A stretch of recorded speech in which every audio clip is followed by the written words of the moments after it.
வணக்கம். ஒரு புதிய வாழ்க்கை நிகழ்ச்சிக்கு உங்களை அன்புடன் வரவேற்கிறோம். இந்த நிகழ்ச்சியின் மூலமாக உங்களை சந்திச்சதில் ரொம்பவே சந்தோஷப்படுறோம். இந்த மாதம் முழுவதும் அடிமைத்தனம் அதை குறித்து தான் தியானம் செஞ்சுக்கிட்டு இருக்கோம். அந்த வகையில் இன்னைக்கு நம்ம பார்க்க இருப்பது நண்பர்களின் அழுத்தத்தை மறுப்பது எப்படி, அதை தான் பார்க்க போகிறோம். பொதுவாகவே நம்மளை சுற்றி இருக்கவங்கள சந்தோஷப்படுத்துறதுக்காகவே சில தவறான காரியங்களை நம்ம செய்வோம். அதற்கு எப்படி நம்ம மறுப்பு தெரிவிக்கலாம் அப்படிங்கிறத இன்னைக்கு நம்ம கற்றுக்கொள்ள இருக்கிறோம். நீங்கள் அந்த இடத்துல மறுப்பு தெரிவிக்கலை அப்படின்னா அடிமைத்தனம் வந்துருச்சு அப்படின்னு தான் அர்த்தம். பொதுவாகவே நம்ம சின்ன வயசில் ஸ்கூலில் இல்லைனா காலேஜில் வேலை பார்க்கக்கூடிய இடத்துல யாராவது ஒருத்தங்க இதை செய்ய அதை செய்யன்னு சொல்லும்போது அவங்களுக்கு நம்ம மறுப்பு தெரிவிக்க கொஞ்சம் கஷ்டப்படுவோம்.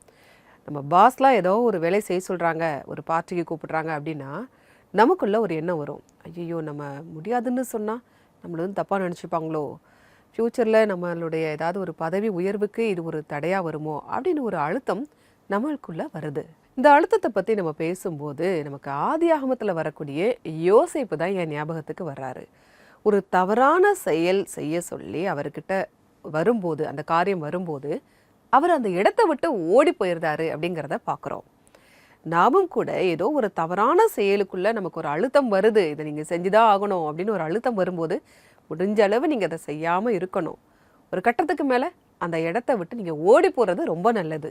நம்முடைய வாழ்க்கை மற்றவங்களை பிரியப்படுத்துறதுக்காக இல்லை, தேவனுடைய நாமத்துக்கு மகிமை கொண்டு வரும்படியாக இருக்கணும். இதை நம்ம புரிஞ்சுக்கும் போது தான் நம்ம வாழ்க்கை ரொம்ப சந்தோஷமாக இருக்கும். இப்போது ஒரு ஆராதனை பாடலை பார்க்கலாம்.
இந்த பாடலை பாடிய குழுவினருக்கு எங்களுடைய நன்றி. தேவன் உங்களை ஆசீர்வதிப்பாராக. இந்த பாடலில் வந்த மாதிரியே தேவன் நம்மை பாதுகாப்பார்.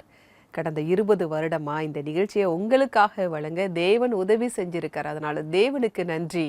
அது மட்டும் இல்லை, நம்ம நிகழ்ச்சியின் மூலமா பாடல்கள் சாட்சியின் மூலமா நிறைய மக்கள் ஆசீர்வாதத்தை பெற்றிருக்காங்க. அதனால தேவனுக்கு நன்றி. இன்னும் தொடர்ந்து வழிநடத்த தேவன் எங்களுக்கு கிருபை செய்யட்டும் அப்படின்னு நாங்கள் ஜெபிக்கிறோம். நீங்களும் எங்களுக்காக ஜெபம் பண்ணுங்க.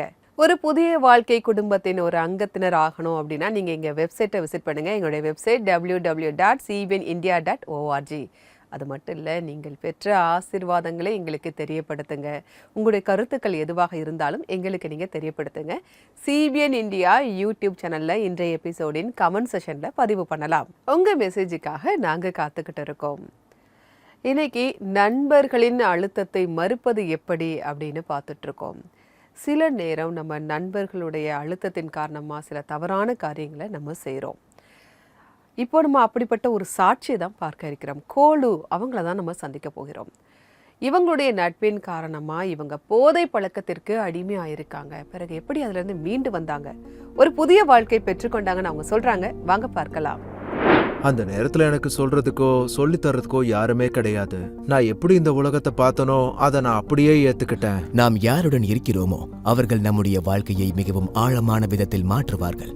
ஆனால் சில நேரங்களில் அது இருளான பாதையிலும் கொண்டு செல்லும். கோலுக்காக இருக்கும் அப்படித்தான் நடந்ததா? தப்பான நபர்களோட இருக்கவும் தப்பான நட்புகளை ஏற்படுத்தவும் தொடங்கினேன். அதனால எனக்குள்ள நிறைய கெட்ட பழக்கங்கள் வந்துச்சு. அதாவது மது, பாக்கு, போதை பழக்கம், கெட்ட வார்த்தை பேசுறது, தப்பான படங்களை பார்க்கறதுன்னு இப்படி கெட்ட பழக்கம் வந்துருச்சு. துக்கம் மற்றும் மன வருத்தத்தோடு கூட கோலு தன்னுடைய வாழ்க்கை பாதையில் கேள்வி கேட்கத் தொடங்கினார். நான் என்னோட வாழ்க்கைய இப்படியே வாழ்ந்துகிட்டு இருந்தேன். இப்படி 1999 ரொம்பவே சோர்ந்து போய் ரொம்பவே வருத்தத்தோட சும்மா உட்காந்துக்கிட்டு இருந்தேன். எந்த நிலைமையில நான் இருக்கேன்னு என்னை நான் சோதிச்சு பார்த்தேன். என்னை பத்தி நான் சிந்திச்சு பார்த்தேன். அவருக்கு ஏமாற்றம் அதிகமாக இருந்ததினால் அவர் தன்னுடைய வாழ்க்கையையே முடித்துக்கொள்ள யோசித்தார். அன்னைக்கு சாயங்காலம் உட்காந்து இருந்தப்ப ரொம்பவே வருத்தத்தோட வேதனையோடு கொஞ்சமும் நம்பிக்கையே இல்லை, எந்த வழியும் இல்லை. என்னோட மனசுக்குள்ள இந்த உலகத்துல பெரிய பாவி நீதான், நீ செத்துப்போ, இந்த உலகத்துல இருக்கக்கூடாதுன்னு எனக்குள்ள ஓடிக்கிட்டே இருந்துச்சு. ஒரு நாள் ஒரு சமயத்தில் தன்னுடைய நண்பர் ஒரு சின்ன புத்தகத்தை படிப்பதை பார்த்தார். அந்த புத்தகத்தை பார்த்தபோது அவருடைய மனதில் ஒரு சின்ன நம்பிக்கை தோன்றியது. நீங்க இயேசு கிறிஸ்து மேல நம்பிக்கை வைப்பீங்கன்னா உங்களோட எல்லா பாவங்களும் மன்னிக்கப்படும், நீங்க ஒரு மகிழ்ச்சியான நித்திய ஜீவனை பெறுவீங்கன்னு எழுதி இருந்துச்சு. அதுக்கு பின்னாடி சின்னதா ஒரு ஜபமும் எழுதி இருந்துச்சு. உங்களுக்கு நம்பிக்கை இருந்துச்சுன்னா இந்த ஜபத்தை நீங்க சொல்லுவீங்கன்னா உங்களுக்கு விடுதலை கிடைக்கும்னு. அதே மாதிரி அந்த சின்ன ஜபத்தை நான் படிச்சப்ப, நான் அதை சொன்னப்ப, ஆமென் சொன்னப்ப எனக்குள்ள இருந்த அந்த எல்லா பழக்கங்களும் அப்படியே போயிடுச்சு. அடுத்த நாள் என்ன நான் டெஸ்ட் பண்ணப்ப என்னோட அந்த எல்லா கெட்ட பழக்கங்களும் என்னை விட்டு போயிருச்சு அப்படிங்கிறத நான் உணர ஆரம்பிச்சேன். பைபிள் வாசித்த போது கோலுவிற்கு ஞானம், நம்பிக்கையும் கிடைத்தது. துன்மார்க்கருடைய ஆலோசனையில் நடவாமலும் பாவிகளுடைய வழியில் நில்லாமலும்னு சங்கீதம் 1 எழுதியிருக்கிற இந்த வசனம் என்னோட வாழ்க்கையில வல்லமையா செயல்பட்டுச்சு. இந்த நியாயப்பிரமாண புஸ்தகம் உன் வாயை விட்டு பிரியாது இருப்பதாக, இதில் எழுதியிருக்கிறவைகளின் படியெல்லாம் நீ செய்ய கவனமாய் இருக்கும்படி இரவும் பகலும் அதை தியானித்துக் கொண்டிருப்பாயாக, இப்பொழுது நீ உன் வழியை வாய்க்க பண்ணுவாய்னு யோசுவா 1ஆவது அதிகாரம்ல நான் கேட்ட முதல் பிரசங்கம். தன்னுடைய முழு வாழ்க்கையையும் ஆண்டவர் இயேசு கிறிஸ்துவுக்கு ஒப்புக் கொடுக்க கோலு முடிவெடுத்தார். இப்படி நான் சர்ச்சுக்கு போக ஆரம்பிச்சேன், பைபிள் வாசிக்க ஆரம்பிச்சேன். அப்போ எனக்கு நிறையவே அன்பு கிடைச்சது. என்னோட அப்பா அம்மா கூட என் மேல இவ்வளவு அன்பு காட்டினதில்ல. கிறிஸ்துவுக்குள்ள சகோதர சகோதரி, தாய் தந்தையா இருந்த எல்லாருமே என் மேல ரொம்ப அக்கறையா இருந்தாங்க. ரொம்பவே என் மேல எல்லாருமே அன்பு காட்டினாங்க. அது எனக்கு ரொம்பவே சந்தோஷத்தை கொடுத்துச்சுன்னு நான் சொல்லுவேன். படித்து முடித்த பிறகு கோலு வேலை பார்க்க தொடங்கினார். ஆனால் அங்கு இருந்த மோசமான சூழ்நிலையை பார்த்து வேலையை விட்டு இயேசுவினுடைய ஊழியத்தை செய்ய தொடங்கினார். பைபிள் செமினார்ல படிச்சேன். இப்போ கிட்டத்தட்ட 10 வருஷங்கள் முடிஞ்சிருச்சு. இப்போ என் பிள்ளைகளோட ரொம்ப சந்தோஷமா சேர்ந்து குடும்பமா எல்லாரும் ஊழியம் செய்யறோம். என் குடும்பத்துல இருக்க எல்லாரும் ஊழியம் செய்யறோம். ஆண்டவர் இயேசு கிறிஸ்துவினுடைய கிருபைக்காகவும் அவருடைய ஆசீர்வாதத்திற்காகவும் கோலு இயேசுவிற்கு நன்றி சொல்கிறார்.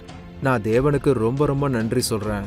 சொல்லப்போனா இன்னைக்கு நான் உயிரோட இருக்கிறதுக்கு காரணமே ஆண்டவர் இயேசு கிறிஸ்து தான். ஆண்டவர் இயேசு கிறிஸ்துவின் சுவிசேஷம் எனக்கு வரலைனா, அவரோட வசனம் எனக்கு வரலைனா இன்னைக்கு நான் உயிரோட இருந்திருக்க மாட்டேன். எந்த நிலைமையில இருந்திருப்பேன்னு எனக்கே தெரியாது. இன்னைக்கு இந்த நிலைமையில இருக்கிறதுக்கு காரணம் ஆண்டவராகிய இயேசு கிறிஸ்து தான். எல்லா மகிமையும் ஆண்டவர் இயேசு கிறிஸ்துவுக்கு தான் நான் தர்றேன். நான் ரொம்ப ரொம்ப நன்றி சொல்றேன். ஒரு புது வாழ்க்கையை கொடுத்தாரு, ஒரு புது நோக்கத்தை கொடுத்தாரு. இந்த புது வாழ்க்கைக்கு ஆண்டவராகிய இயேசு கிறிஸ்துவுக்கு நான் ரொம்ப ரொம்ப நன்றி சொல்றேன். நன்றி கோலு, உங்களுடைய சாட்சிக்காக மிக்க நன்றி. எங்களுக்கு ஒரு உத்வேகம் கொடுக்கக்கூடிய சாட்சியா இது இருந்தது. இப்படிப்பட்ட சவால்களை நம்முடைய வாழ்க்கையிலும் கூட நம்ம கடந்து போயிருப்போம். அது அடிமைத்தனம்னு சொல்லும்போது அது வெவ்வேறு வகையில இருக்கலாம். இப்படிப்பட்ட சவால்கள் நம்ம வரும்போது கோலு சொன்னாங்க இல்லையா, பாவிகளை அழிப்பதற்காக அல்ல, அவர்களை ரட்சிப்பதற்காகவே தேவன் வந்தார். இந்த வார்த்தை என்னை தொட்டுச்சுன்னு அவங்க சொன்னாங்க. இதுதான் உண்மை. இந்த விஷயத்தை நீங்க தெரிந்து கொண்டு நீங்க உங்களுடைய வாழ்க்கையை மறுபடியும் புதுப்பிக்க ஆரம்பிங்க. உங்களுக்கு நாலா பக்கம் இருந்து எப்படிப்பட்ட அழுத்தங்கள் வந்தாலும் சரி, தேவன் பாவங்களை தான் அழிக்கிறாரு, பாவிகளை அல்ல. அவர் நம்மை ரட்சிக்கிறார். இதை நீங்க புரிஞ்சுக்கோங்க. எப்படிப்பட்ட அழுத்தம் நம்ம வாழ்க்கையில இருந்தாலும் சரி, அதுல இருந்து ஒரு விடுதலையை நம்மளால பெற முடியும். எல்லா ஸ்ட்ரெஸ்ஸுமே நம்மளை விட்டு போயிடும். ஆரம்பத்துல நம்ம யோசேப்பை பத்தி பேசணும் இல்லையா? யோசேப்பு பார்த்தீங்கன்னா அவர் பெற்றோரை விட்டு ரொம்ப தூரத்துல இருந்தாரு. அந்த இடத்துல ஒரு தவறான செயல் செய்ய சொல்லி அவருக்கு ஒரு அழுத்தம் கிடைக்குது. ஆனாலும் அவர் அந்த செயலை செய்யலை. நினச்சிருந்தா அவர் செஞ்சிருக்கலாம். அவரை கேள்வி கேட்பதற்கும் கூட அந்த இடத்துல யாருமே கிடையாது. அவங்க பெற்றோர் கிடையாது. அவர் தான் அந்த இடத்துல ஒரு பெரிய ஒரு உயர்ந்த பதவியில் அவர் இருந்தார். பைபிளில் கூட அந்த வசனங்களை பார்க்குறோம். உங்களுக்காக அதை நான் வாசிக்கிறேன். ஆதியாகமம் 39ஆம் அதிகாரம் 9, 10 வசனங்கள். இந்த வீட்டிலே என்னிலும் பெரியவன் இல்லை. நீ அவருடைய மனைவியா இருக்கிறபடியால் உன்னை தவிர வேறொன்றையும் அவர் எனக்கு விலக்கி வைக்கவில்லை. இப்படி இருக்க நான் இத்தனை பெரிய பொல்லாங்குக்கு உடன்பட்டு தேவனுக்கு விரோதமாய் பாவம் செய்வது எப்படி என்றான். அவள் நித்தம் நித்தம் யோசேப்போட இப்படி பேசிக்கொண்டு வந்தும் அவன் அவளுடனே சயனிக்கவும் அவளுடனே இருக்கவும் சம்மதிக்கவில்லை. இது ஏதோ ஒரு நாள் நடந்த சம்பவம் கிடையாது. தினம் தினம் அவ இதை சொல்லிக்கிட்டே இருந்திருக்கா. அந்த அழுத்தம் இருந்திருக்கு. வேற ஒருத்தங்க இந்த இடத்துல இருந்திருந்தா இப்படி இருந்திருப்பாங்களா அப்படிங்கிறது சந்தேகம்தான்.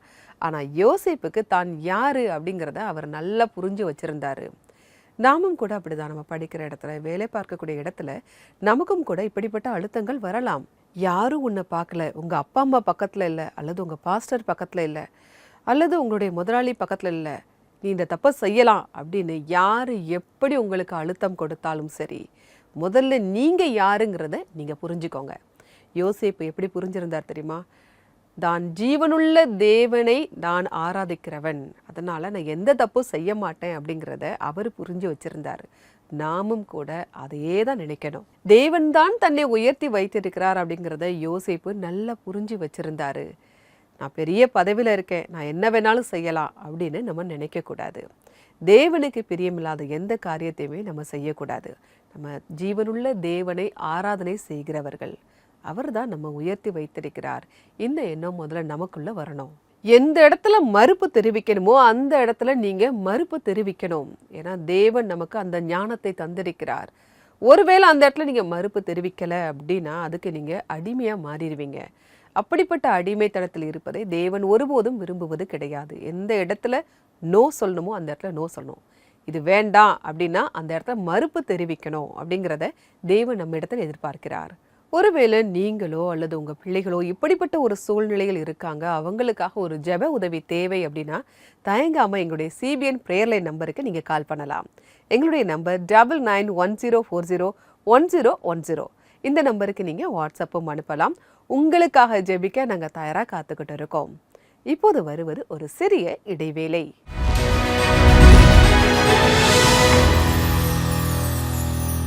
CBN பிரேயர் லைன் லைவ் முதலாவது மற்றும் மூன்றாவது செவ்வாய்க்கிழமை அன்று மதியம் 3 மணிக்கு Facebook லைவ்ல வரப்போகுது. நண்பர்களே, தீய பழக்கம் உங்களுடைய குடும்பத்தை உடைச்சிருச்சா? உங்க பிரியமானவர்கள் கிட்ட இருந்து விலக்கிடுச்சா? உங்களுடைய ஆரோக்கியத்தை அது மொத்தமா கெடுத்துருச்சா? அது மட்டும் இல்லாம உங்களுடைய குழந்தைங்களும் தீய பழக்கத்துக்கு அடிமையாடுவாங்கன்னு உங்களுக்குள்ள பயம் ஏற்படுதா? இருள் உங்க நாலா பக்கமும் சூழ்ந்திருக்கும் போது இதுக்கு மேல எதுவும் பண்ண முடியாதுங்கிறப்போ பிரார்த்தனைக்கு நீங்க கண்டிப்பா வாய்ப்பு கொடுங்க. சிபிஎன் பிரேயர் லைனோட லைவ் பிரேயர்ல நீங்க கலந்துக்கோங்க. The dates are 2nd and 16th September. Live பிரேயர்ல கலந்துக்க முடியலனா சிபிஎன் பிரேயர் லைனுக்கு தாராளமா கால் பண்ணலாம். 9910401010க்கு கால் பண்ணலாம். இல்ல வாட்ஸ்அப்ல மெசேஜ் அனுப்பி உங்க ஜெப வேண்டுகோள்களை சொல்லலாம்.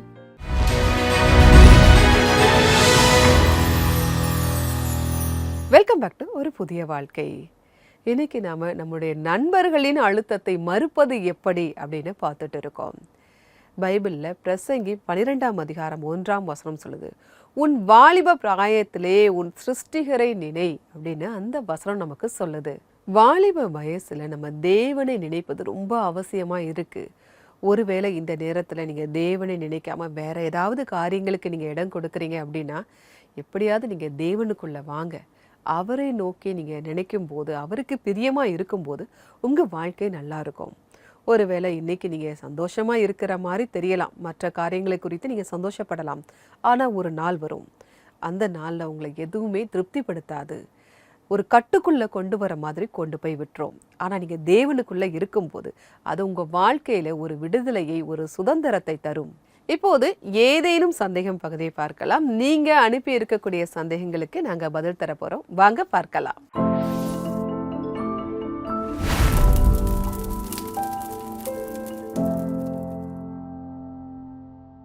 வந்திருக்கக்கூடிய முதல் கேள்வியை பார்க்கலாம்.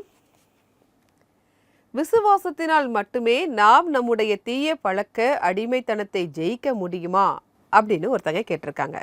ஒரு நல்ல கேள்வியை கேட்டிருக்கீங்க. கிரியை இல்லாத விசுவாசம் செத்ததா இருக்கும் அப்படின்னு பைபிள் வசனம் நமக்கு சொல்லுது. வெறும் விசுவாசம் மட்டும் இருந்தா போதாது, அதோட கூட செயல்களும் இருக்க வேண்டும். எந்த காரியங்களுக்கு நம்ம வேண்டான்னு மறுப்பு தெரிவிக்கணுமோ அந்த காரியத்துக்கு நம்ம மறுப்பு தெரிவிக்கணும். விசுவாசத்துல நம்ம பலப்படணும். அதோட கூட தேவையில்லாத காரியங்கள், தவறான காரியங்களுக்கு நம்ம மறுப்பு சொல்லவும் தொடங்கணும். அது உங்களுக்கு ஒரு விசுவாசத்துல ஒரு முதல் அடியிலேயே தேவன் உங்களுக்கு இன்னும் ஒரு வெற்றியை தருவார். தொடர்ந்து நீங்க முன்னேறிக்கிட்டே இருக்கலாம். உங்ககிட்ட விசுவாசம் இருக்கும்போது உங்களுக்கு மறுப்பு சொல்றது அவ்வளோ கஷ்டமா இருக்காது, உங்களுக்கு அது ஈஸியா தான் இருக்கும். வந்திருக்கக்கூடிய அடுத்த கேள்வியை பார்க்கலாம். அடிமைத்தனம் பாவமா அப்படின்னு ஒரு பார்வையாளர் கேட்டிருக்காங்க.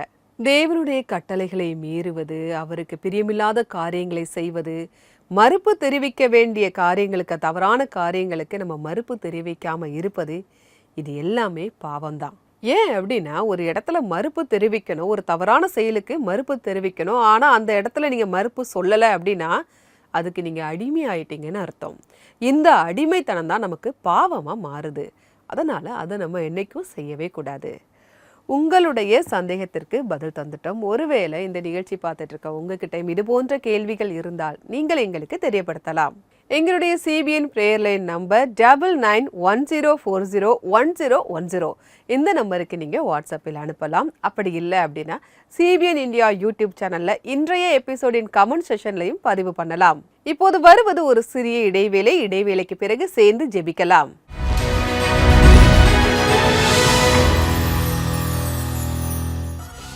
இந்த முறை தேசிய சேனலில் ஒளிபரப்பாகிறது. உத்தரகாண்ட் ருத்ரப்பூரைச் சேர்ந்த சென்ட்ரல் மெத்தடிஸ்ட் சர்ச்சில் இருந்தும்,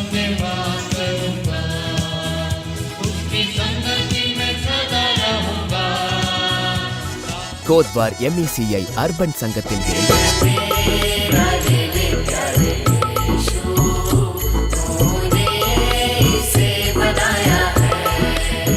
மற்றும் உத்தரப்பிரதேசம் அலிகரில் இருந்தும் central Methodist search.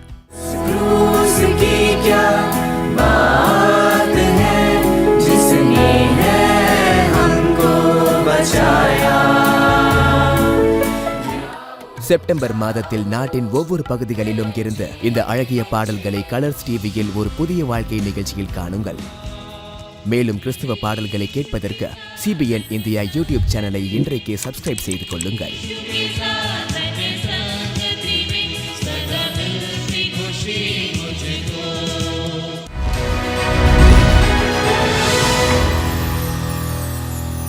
Welcome back to ஒரு புதிய வாழ்க்கை. இன்னைக்கு நாம நண்பர்களின் அழுத்தத்தை மறுப்பது எப்படி அப்படின்னு பேசிக்கிட்டு இருக்கோம். இது அவ்வளோ ஈஸியும் கிடையாது. ஏன்னா இது ஒருத்தர் இன்னொருத்தரால் வரக்கூடிய அழுத்தங்கள் மட்டும் இல்லை, நிறைய அழுத்தங்கள் இருக்குது. சோஷியல் மீடியாவில் அழுத்தங்கள் இருக்குது, வாழ்க்கை முறையில் அழுத்தங்கள் இருக்குது. இப்படிப்பட்ட அழுத்தங்கள் இருக்கும்போது அதற்கு நீங்கள் மறுப்பு தெரிவித்த பைபிளில் பார்த்தோம். தானியேல், அவருடைய நண்பர்கள், யோசேப்புடைய வாழ்க்கை எப்படி முன்னேறியது அப்படிங்கிறதெல்லாம் பார்க்குறோம். நாமும் கூட இப்படிப்பட்ட அழுத்தங்களுக்கு மறுப்பு தெரிவிக்கும் போது நமக்கும் கூட தேவன் ஒரு ஆசீர்வாதத்தை தருகிறார். எல்லா வாசல்களையும் அவர் திறக்கிறார் அப்படிங்கிறத பார்க்குறோம். தேவனுடைய வார்த்தையின்படி எது இல்லைனாலும் அதற்கு நம்ம மறுப்பு தெரிவிக்கணும். ஒருவேளை உங்களுக்கு இது கஷ்டமா இருக்குன்னா அதற்கு ஜெபம் ரொம்ப அவசியம். நீங்க ஜெபிக்கும் போது எல்லா சூழ்நிலைகளையும் மாறும். இப்ப நான் உங்களுக்காக ஜெபிக்க போறேன், நீங்க என் கூட சேர்ந்து ஜெபிக்கலாம். அன்பின் பரலோக பிதாவே, இந்த நேரத்திற்காக நன்றியோடு உம்மை துதிக்கிறோம் அப்பா. எங்க கூட இருந்து எங்களுக்கு வழிகாட்டுவதற்காக நன்றி ஆண்டவரே. இப்போ இந்த நேரத்துல தங்களுடைய நண்பர்களின் அழுத்தத்தால, உறவினர்களுடைய அழுத்தத்தால, அல்லது பாஸோட அழுத்தத்தால, அதிகாரிகளுடைய அழுத்தத்தால, தீய பழக்க வழக்கங்களுக்கும் மற்ற வீணான பழக்கங்களுக்கும் அடிமையாக இருக்கிற எல்லாருக்காகவும் ஜெபிக்கிறோம் ஆண்டவரே. இந்த அழுத்தங்களை எல்லாம் ஜெயிக்க அவங்களுக்குள்ள இருக்கிற நம்பிக்கையையும் விசுவாசத்தையும் அதிகமாக ஜெபம் பண்றோம் ஆண்டவரே. பைபிள்ல யாருமே இல்லைனா கூட யோசேப்பு உங்களுக்கு பயந்து நடந்த மாதிரி நாங்க ஒவ்வொருவரும் நடக்க எங்களுக்கு நீங்க கிருபை தாங்கப்பா. உங்க வார்த்தையின்படி நடக்கிறப்ப நீங்க ஆசீர்வதிக்கிறத நாங்க பைபிள்ல பாக்குறோம். நாங்களும் கூட மறுப்பு தெரிவித்து உங்ககிட்ட இருந்து ஆசீர்வாதத்தை பெற்றுக்கொள்ள எங்களுக்கு நீங்க கிருபையை தாங்கப்பா. மற்றவங்களை பிரியப்படுத்த நினைச்சு எங்க வாழ்க்கையை நாங்க வீணாக்காதபடிக்கு, உங்களுக்கு விரோதமா நடக்காதபடிக்கு, பாவம் செய்யாதபடிக்கு எங்களை நீங்க பாதுகாத்து வழி நடத்துங்கப்பா. வழி மாறி போனவங்களை மறுபடியும் அப்பா நல்ல வழிக்குள்ள கொண்டு வாங்க ஆண்டவரே. மீட்பர் இயேசு மூலமா ஜெபிக்கிறோம் பரமபிதாவே. ஆமேன், ஆமேன். தீய விஷயங்களுக்கு மறுப்பு தெரிவிப்பதற்கு ஜெபம் உதவுவது போல பைபிள் வசனங்களும் நமக்கு உதவுது. இன்றைக்கான பைபிள் வசனம் என்ன அப்படிங்கிறத பார்க்கலாம். மோசம் போகாதிருங்கள். ஆகாத சம்பாஷணைகள் நல்லொழுக்கங்களை கெடுக்கும். 1 கொரிந்தியர் 15:33. நம்மளை சுற்றி இருக்கிறவங்களுடைய அழுத்தம் நம்மளுடைய வாலிப வயசுல தான் இருக்கும் அப்படின்னு கிடையாது. எல்லா வயது உள்ளவங்களுக்கும் இந்த அழுத்தங்கள் வரதான் செய்யுது. ஆனால் அப்படிப்பட்ட நேரத்தில் எங்கே மறுப்பு தெரிவிக்கணுமோ அந்த இடத்துல நம்ம மறுப்பு தெரிவிக்கணும். தேவனுக்கு பிரியமான ஒரு வாழ்க்கை நம்ம வாழணும். நம்ம தேவ ஐக்கியத்தில் இருக்கும்போது மட்டும்தான் இப்படி நம்மளால மறுப்பு சொல்ல முடியும். இதை தான் நம்ம சாட்சியாக பார்த்த கோலுடைய வாழ்க்கையிலுமே நம்மளால பார்க்க முடியுது. இப்படிப்பட்ட அழுத்தங்கள் நம்ம குடும்பத்தில், நம்ம சமுதாயத்தில் எப்படி இருந்தாலும் சரி, அதற்கு நம்ம மறுப்பு சொல்லணும் அப்படிங்கிறத இன்றைய நிகழ்ச்சி உங்களுக்கு கற்றுக் கொடுத்திருக்கும். தேவன் மேல் நீங்கள் ஐக்கியமாக இருக்கும்போது, விசுவாசத்தோடு நம்பிக்கையோடு இருக்கும்போது உங்களால் நிச்சயமாக இதை செய்ய முடியும். நிகழ்ச்சியுடைய நிறைவு பகுதிக்கு வந்துட்டோம். இன்றைக்கான நிகழ்ச்சி உங்களுக்கு ஆசீர்வாதமாக இருந்திருக்கும் அப்படின்னு நாங்கள் கர்த்தருக்குள்ள விசுவாசிக்கிறோம். நான் வேறொரு எபிசோட்ல உங்களை சந்திக்கிறேன். அதுவரை கர்த்தருடைய கிருபை உங்கள் அனைவரோடும் கூட இருப்பதாக. God bless you.